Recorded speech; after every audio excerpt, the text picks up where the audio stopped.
Hey, hello everyone. Thank you for being here today and joining us for the August edition of Webinar Wednesday. Today you get the lovely tag teaming duo of David Bilderback, one of our farm manage agents from the University of Tennessee, and then myself, Liz Eckelkamp, the Dairy Extension Specialist.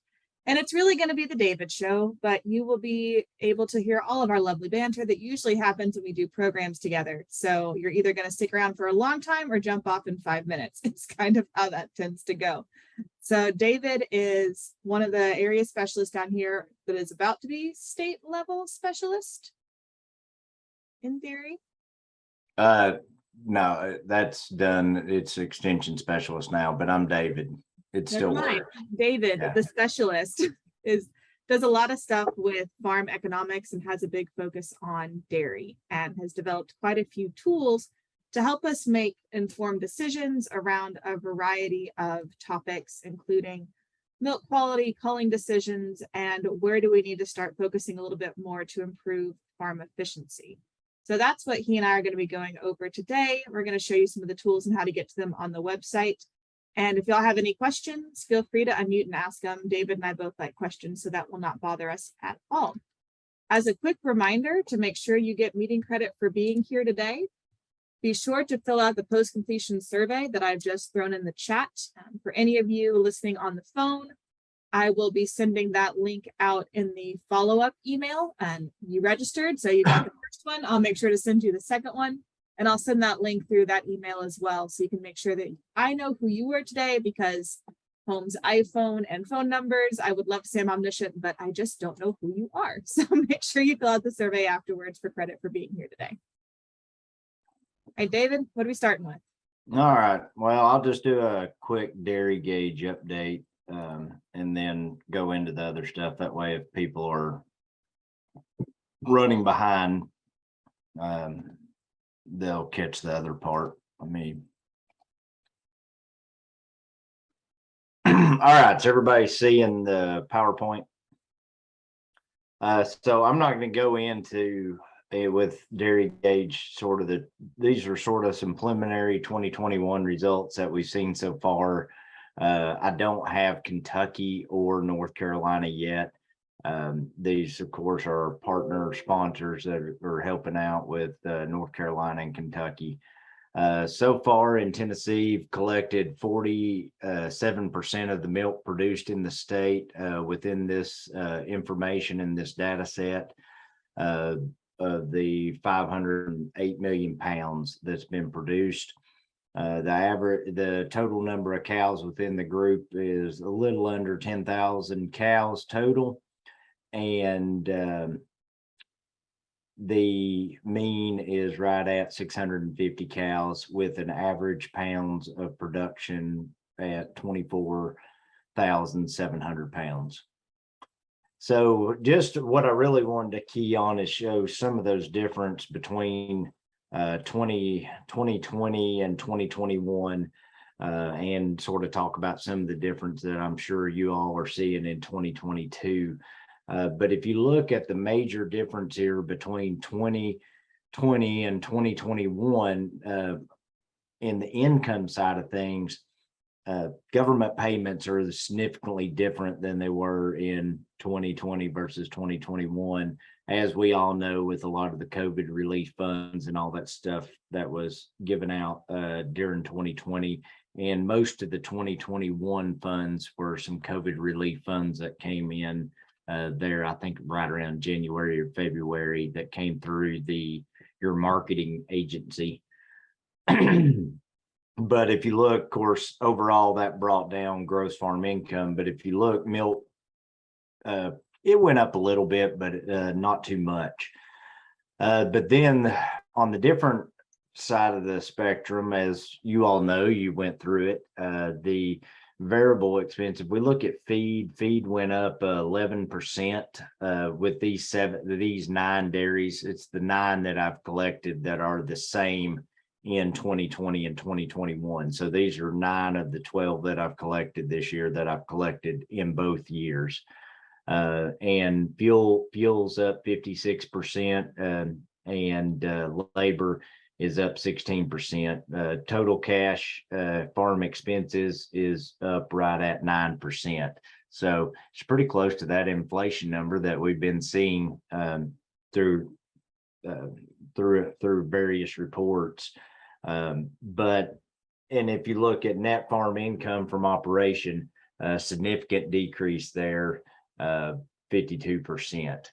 And this is what we saw in 2021. It was a very much so a break-even year. 2022 should be much better because milk prices have caught up with some of the inflation factors that we have seen over the 2020 year and 2021 year. So the higher milk prices are going to be very helpful coming when we come back and look at 2022 milk incomes and total dairy gauge incomes. I expect net income from operations to increase in the 2022 year. Although feed, I would suspect, will be higher. Fertilizer, of course, is going to go up. That's not going to be shown in these 2021 numbers. That's inflation that sort of happened in 22.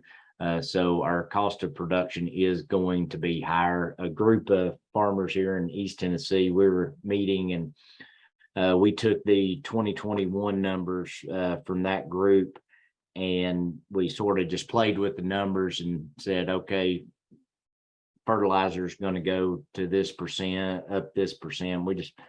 We came up with around $24 to $25 a hundred would sort of be the break-even point, or for the cost per hundred when looking at it.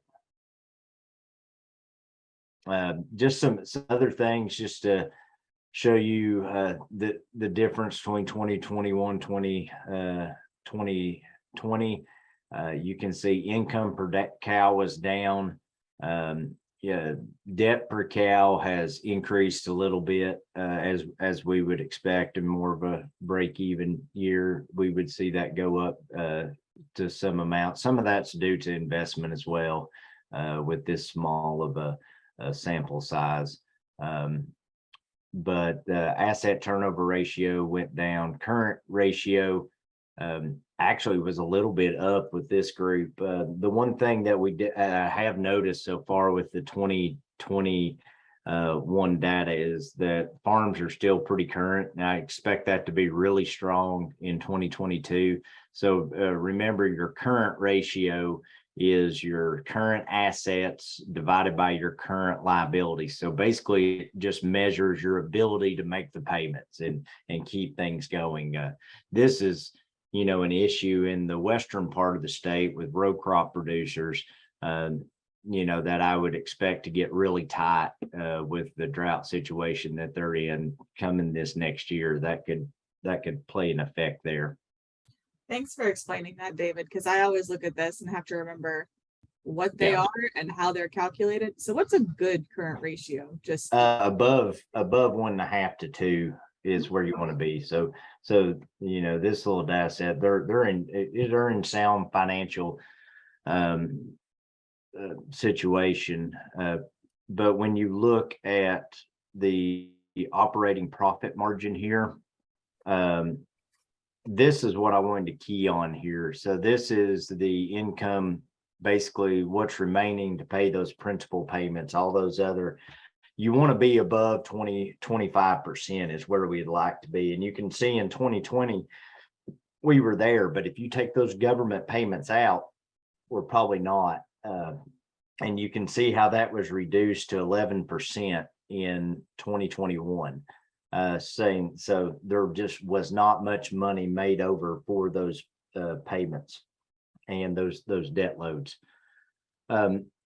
Just looking, the major change there, you can see in our total feed cost here did increase about $1 a hundred.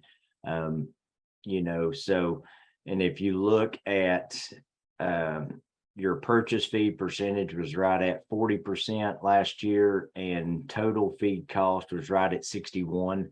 We want to keep income over feed cost above 40, so we were right at that borderline. when we think of feed, these ratios, remember there's two functions there that that you look at here. One is what is the cost of the feed, and then two, what is milk income. So last year we saw some inflated feed, especially depending on when the farm, if the farm had pre-booked the year before. The ones that had pre-booked back in 2020 there was a pretty large range of per hundredweight purchase feed cost because of just different strategies of purchasing. And early 2021 is when we saw commodity prices start to really increase.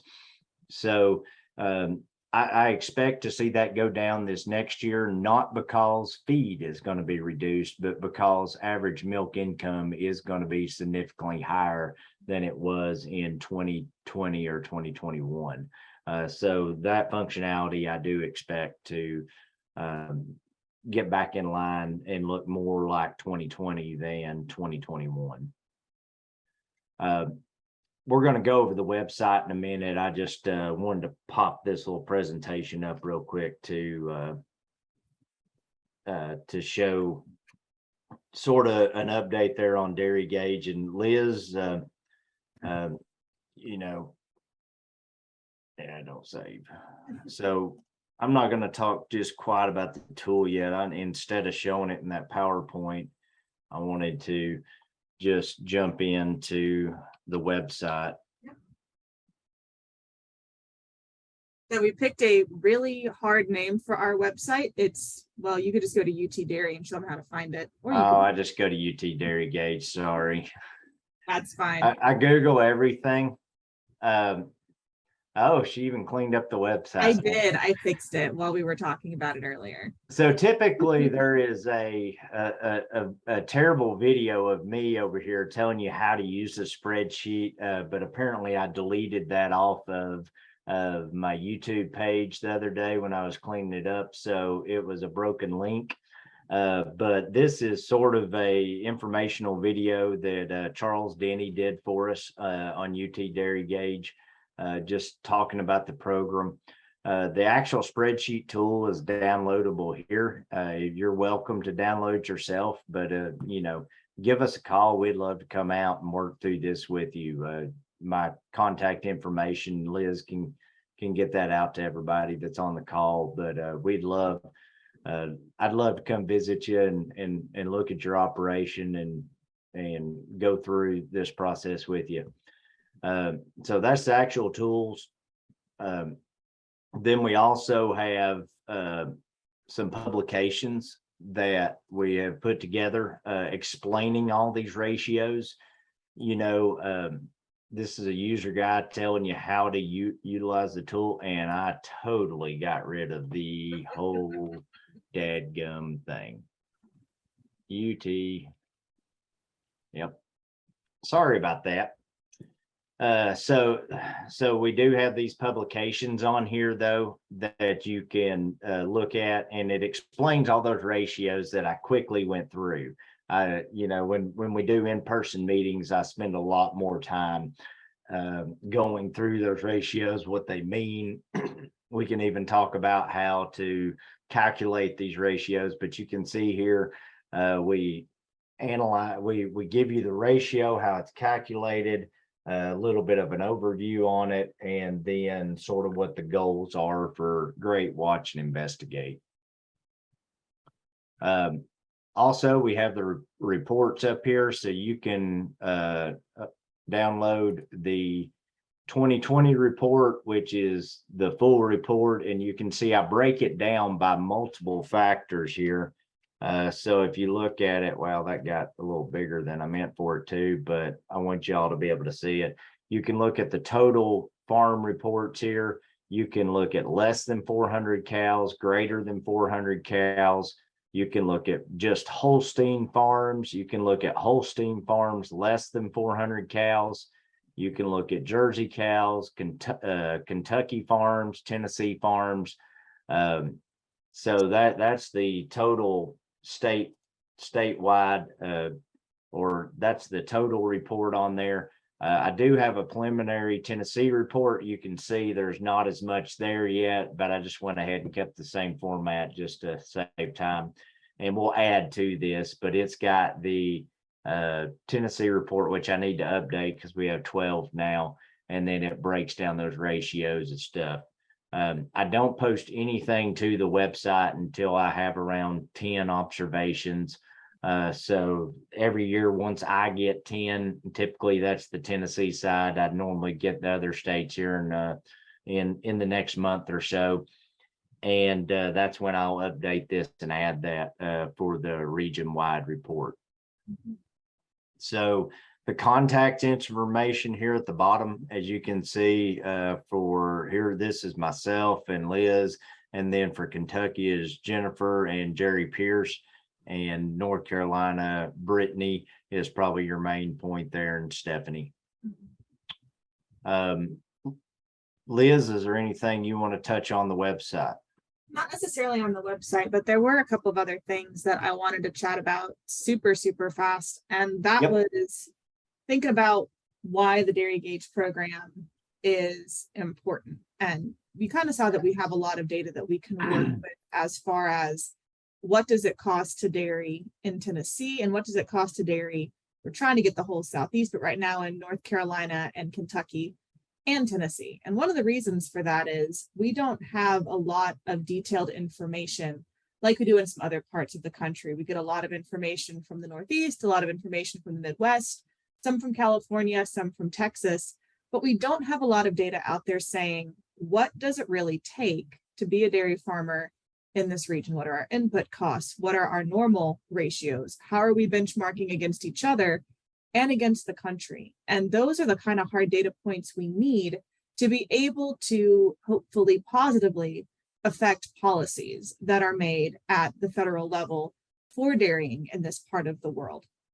So it's a really good program. One, it helps us understand for you as a producer, what's going on your operation? Are we doing really well in some spots? Are there some areas where maybe we're benchmarking a little bit lower that we can make some improvements? One big thing we've seen in the Southeast as a whole, it's not any one person, but is our feed and forage costs. And we know that those should be a big part of our total overhead operating cost, but it isn't necessarily as big of a chunk in some other parts of the world. So what could we do to improve that cost down here? And that's led to new research projects at UT. It's led to some more extension publications and some more targeted programming around those areas. So we can make, hopefully, some big changes based on this data that we're collecting. And like David said, your personal data never goes anywhere except you and David's heads and mine. If you want me there, you don't have to have me there. I just ask a lot of obnoxious questions. But the ability to use this data and pass it on is extremely powerful. And if you haven't done the Dairy Gauge program yet, I would strongly encourage you to give David or I a call and set something up so we can come out and talk to you. What all do you need from them, David? Like, how long does that process usually take? If we've got all the information we need there, it's an hour or two to simply put the data in. We need an annual income and expense. We need a average number of cows milked for the year, the annual milk marketing summary, and the most recent balance sheet. So it's stuff most farms have. You know, when you look at some of these other data sets, a lot of people look at the Cornell data within Progressive Dairy. It's always in Progressive Dairy. You know, it's hard to compare these two numbers because my approach is I do a whole farm approach. People that know me, I stick by the KISS model, keep it simple. You know, mine's a whole farm approach. I don't do a lot with the numbers from the standpoint of trying to remove this enterprise or that enterprise. You can see in some of the data here, you know, if you look at my report, some people say I'm inflating milk price, but I always like to look at a whole farm gross price because those other incomes are very important on those farms. So I always, and so that's why to sort of counteract that, say, well, inflated milk price, I always come over here and break it percent income of milk versus gross farm percent milk income per 100. show both of those, because it's, those other incomes are very important, but relate it back to milk and hundredweight, for the census. That's how the majority of our income for most dairy farms, are. So I did want to mention that. So when you're looking at some of this other data, for instance, they'll take something like, depreciation or even interest expense, and they'll give every farm the same interest expense, for a model. We put in the interest cost for each individual farm, and it's the true average of the group. So there's a little bit different method there. Mine's just a little more simple approach than what some of those do, and there are some definite drawbacks. But the reason that I took this approach is I want to be able to go to the farm, work with them for a couple hours, and give them very strong, solid information that they can make decisions on. And so try to keep it as easy as possible to give strong, solid financial information, that producer can make decisions with. We just had an awesome question in the chat. I'm not going to call them out by name, but someone asked if we would be gathering data on small ruminant dairies. And it was a perfectly timed question, because that is a place that we're hoping to take this program in the future, is to have a small ruminant aspect to it, because we know that our sheep and our goats do not produce as much as our cows, and that's okay. But we do want to adequately adjust those costs to make sure it's reflective of small ruminant producers as well. So and I talked to a lady in North Carolina over at the Value Added Dairy about this, and I said, we will have the spreadsheet. Mm-hmm. We may not have the benchmarks, because they're just not out there, from an industry standpoint. And we adjusted some of the benchmarks for even for cow dairies and for the Southeast, but that's something, if we get this data and we can get a large enough small ruminant data set, then we will have the ability to start setting some benchmarks. And what are those benchmarks? And we might be able to be some of the front runners in some of that information in the future. So yes, that's the definite goal. And if you're interested in doing this, just let me know, and we'll adjust it down and sort of manipulate the spreadsheet, and we'll create one for small ruminants. So that is a definite goal, Liz. And one thing that we've talked a lot about the Dairy Gauge program, I guess the last, 4 years, David, but you've been working on it how long? Oh, a long time with that face. So probably 10, but the real work started about 3 years ago with the grant, but 5 or 6 years intensely with a smaller group of producers. But last year we collected 30 farms. I'm hearing good things out of Kentucky, so I really think I've got 12 so far, and I know I've got 3 more in the state to collect here in Tennessee, that just haven't got done yet. So I'm hoping to get 45 or 50 this year is sort of my goal and desire. But all that to say, for any small ruminant producers watching today or watching the recording, we would love to help develop the new one with you and help us kind of pilot this program. Yeah. All right. So any more on Dairy Gauge, Liz, that you want to touch on? I just wanted to hit on that sort of first and give that update. I think that's probably good, unless there's any more questions from anyone else online. I'm not seeing anything else in the chat, but feel free to unmute or throw it in there and we will happily answer it. Are you seeing the spreadsheet right now? I am seeing the spreadsheet right now. So this is a new tool that I'll have to give Steve Cornett a little bit of credit here, because he's had this idea, and he wanted, what is that daily income, milk income per cow, sort of looking at it. His main thing we really wanted to look at is, if my butter fat goes up a point, down a point, left, right, how does that affect my daily income? And then of course, volume is always, when you look at butterfat, they're correlated, your volume and your butterfat, there's some correlation there. So, made some sensitivity tables that we'll show here in a second. But I didn't know really what to call this, so I just called it the milk income tool. And it is set up for, the southeastern milk orders and the Appalachian milk orders. It's based on skim and fat, how we're paid here in the Southeast. So this front page is just straight, it's just an introductory page, tells you how to use it, goes through just showing you how to use the spreadsheet. And that's all the page is, but it has a directory over here to the side. So the first page that we always want to look at is the daily milk income calculator. You just click the button, it takes you on to it. And I went ahead and put example in here for the case of this workshop. I put it 78 pounds. Any of these orange cells you can click in. All these white cells you can't click in. So the only thing you can change is these orange yellowish cells.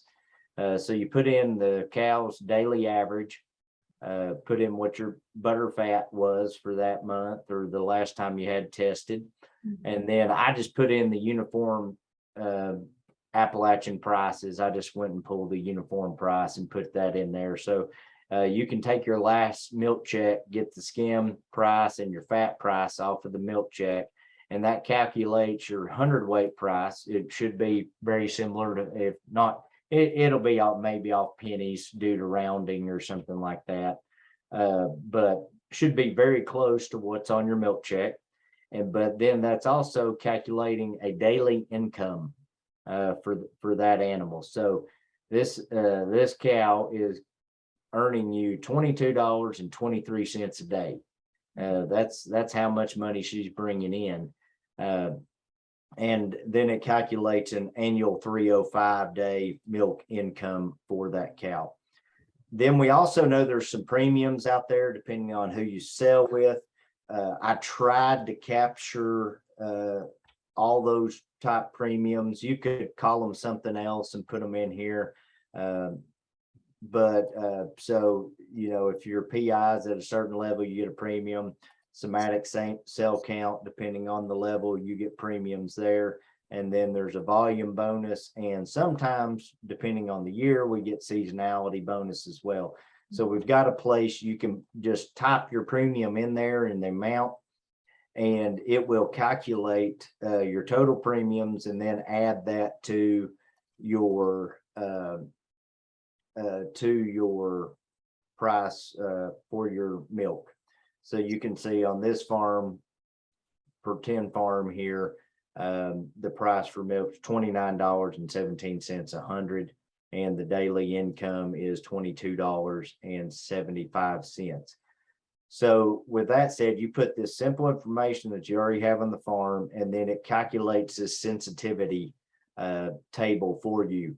Your number will always be in the center of this table. So this table will move based off of your number. So if we came up here and changed this to 50 pounds production, you can see it adjusts this automatically for you, keep you in the center, and shows you what your daily income would be if you're at 50 pounds of production and your butter fat decreases to a 3.3.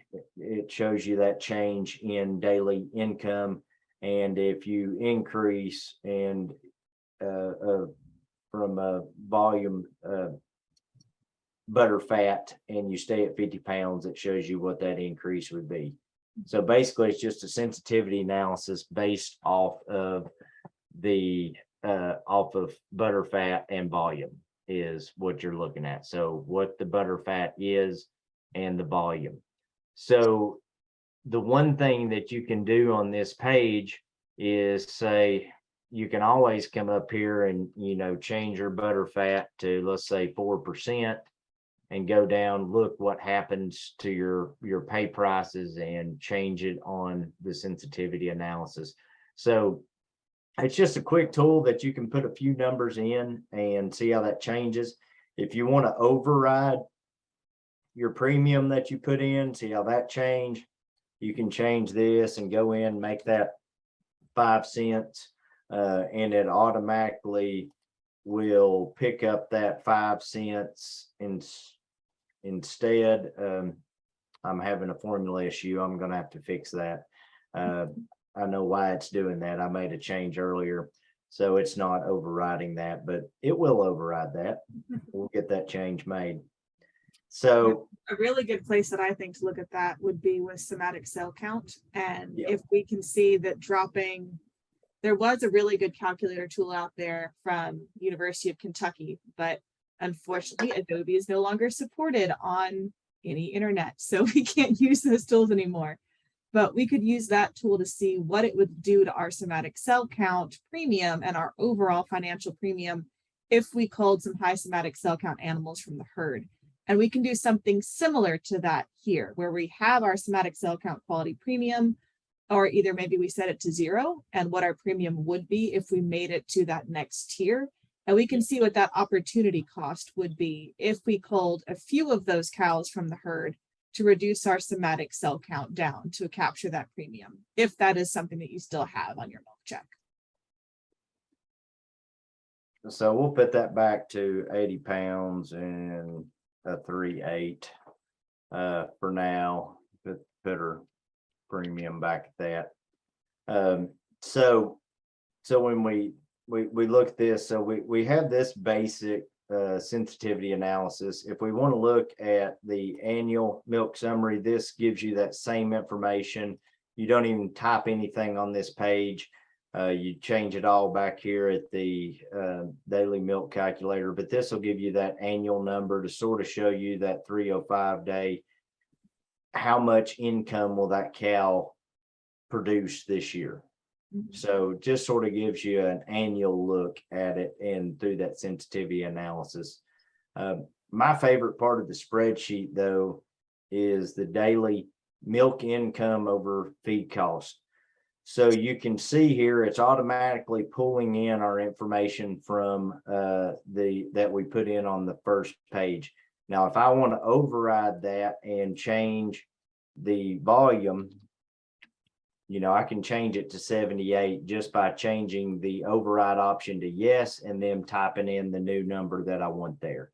So you don't have to go back. The reason I did it that way, so you don't have to go back to that original page to do any overriding, and you can stay on this page. So the one thing that you'll need to put in here is your purchase feed. I've got purchase feed and forage. You don't have to break those down. I put it that way, so if you have it broke down that way, you could put it that way. If you notice, that's how I do it on Dairy Gauge. So you can use one of them. So let's say it costs us $10, and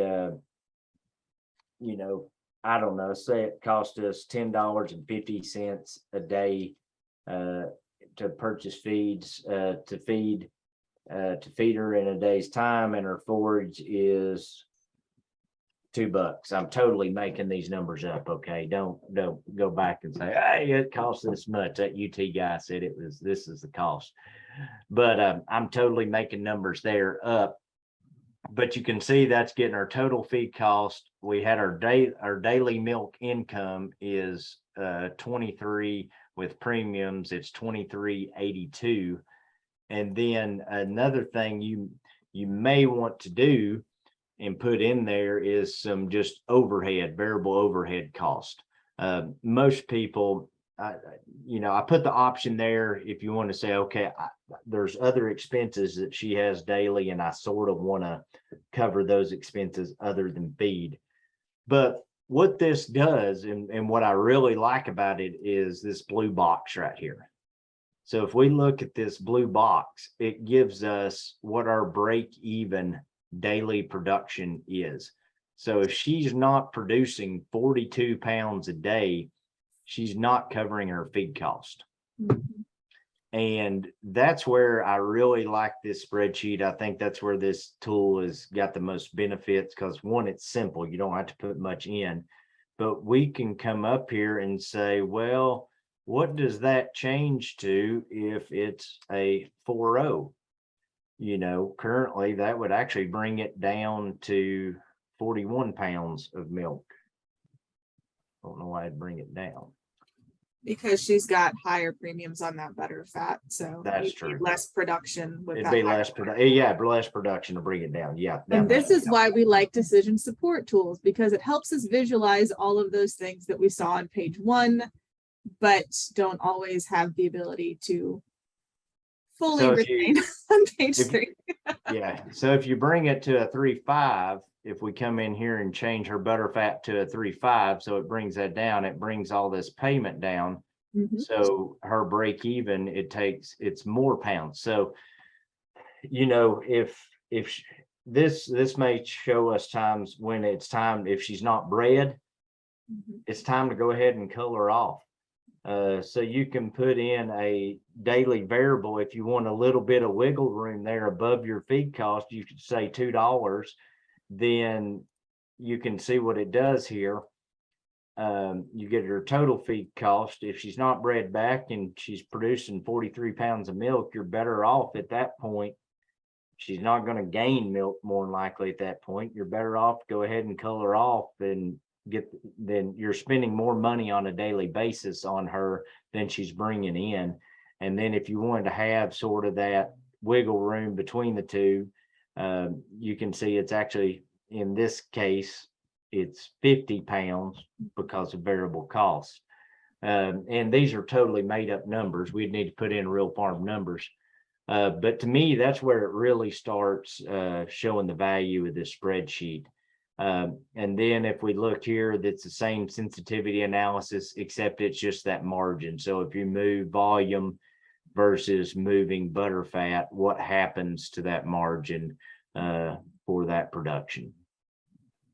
And keep in mind that these are daily milk production totals. This is daily I have milk to rethink production. about that. So for this example, she'd be making 25 pounds or less per milking if you're doing it 2x and dramatically less than that if you're milking 3x a day.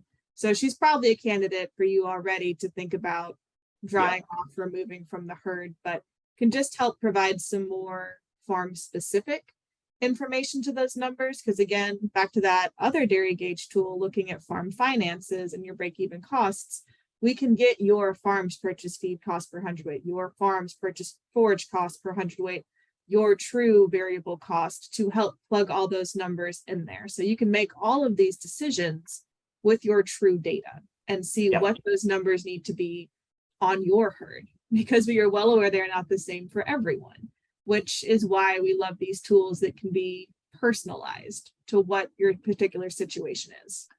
Yeah, and that's why working with your nutritionist, getting this top number up here is the key, because they've got all the programs and stuff. They're always off. I mean, it doesn't matter. There's none of those programs that can calculate it perfectly. The shrink's different, you name it. But they're good estimates, and they're a lot better than, and especially from a time standpoint. That's one thing. If you've got lower quality forage this year, if you're in the western part of the state where we've had drought, your feed costs are probably going to go up. So your drying off and culling weight is probably going to increase where you would want to cull her or dry her off, if there's more that goes into drying her off than just pounds of milk per day. But it's just a decision tool. It's just there to help. The final thing that I did put in there is corrected milk calculator just for fat, and you can come in here and play around with it, and it just shows you what your fat corrected milk would be at a 3.8, takes it back to a 3.5. Just went ahead and stuck that on there to help out. But again, and you can override these amounts. So if you wanted to take this same way as the other to a 4.0 butter fat, it shows you, that for fat corrected milk, you would be at 86 pounds a day versus 80 pounds a day. So that is on this page, if you want to look at that. Just went ahead and put it in there. But again, I really feel like this is the page that is worth its weight in gold in a lot of situations, and can help you make better informed decisions and just think it out, just like I had to earlier when I saw that drop, and I'm on a webinar, so you confuse yourself. We like math because usually we can go through and plan all the math beforehand, and then we just trust the math afterwards. So I can take any questions about it, Liz. Anything else we need to cover? But again, if you need any help with any of this stuff, we're here. Just give me a call. Would be glad to come out and work with you. Here's my contact information real quick, just to put it up there. So if y'all have any questions after this is done, or any questions you didn't want to ask during the meeting, always feel free to reach out to David or I with a text message, a call, an email, and we'll get back to you. Again, I want to strongly encourage y'all, if you haven't done it already, to think about becoming part of the Dairy Gauge financial program. It is such a good tool for understanding your costs of production that are specific to your operation. And David, how would you say that most of those visits usually kind of end up? Are they usually, okay, we're right about where we thought we were, we're in a slightly better financial situation? Typically, people are in better shape than they think they're in. That I've seen that over the years with any farm financial situation, not just dairy. You know, and then, you know, the other thing I'd say, if you don't have a balance sheet, we'll get you a balance sheet, because you know, most dairies have balance sheets though, because their lenders are requiring them, and they're requiring them to update, because typically they have more debt load than a lot of farms, and they get to that point where the bank requires it to be updated annually. But we'll get you there. And you know, the best part, Liz, we don't charge anything to come out and do this, do we? We do not. And something that, David, I think we've talked about a little bit is producers who do the Dairy Gauge program, that financial consultation with David, can get credit for Master Dairy for doing that. So if you've done that with David this year, if you're going to do it with David this year, have him or whichever manage agent you worked with send me an email and let me know, and we'll make sure y'all get credit for that as well to go towards ag enhancement. Mostly Master Dairy, not ag enhancement, but all right, as a reminder, if you want credit for this one, not just did you have to be here showing me your lovely black boxes, because that's all we've got, but also please do go fill out the post-completion survey. I put that in the chat again, and I will send that link out in the follow-up email. Thank you for joining us on this lovely Wednesday. Enjoy finishing your sandwiches or soups or whatever else you might be eating for lunch, and we'll see you next month.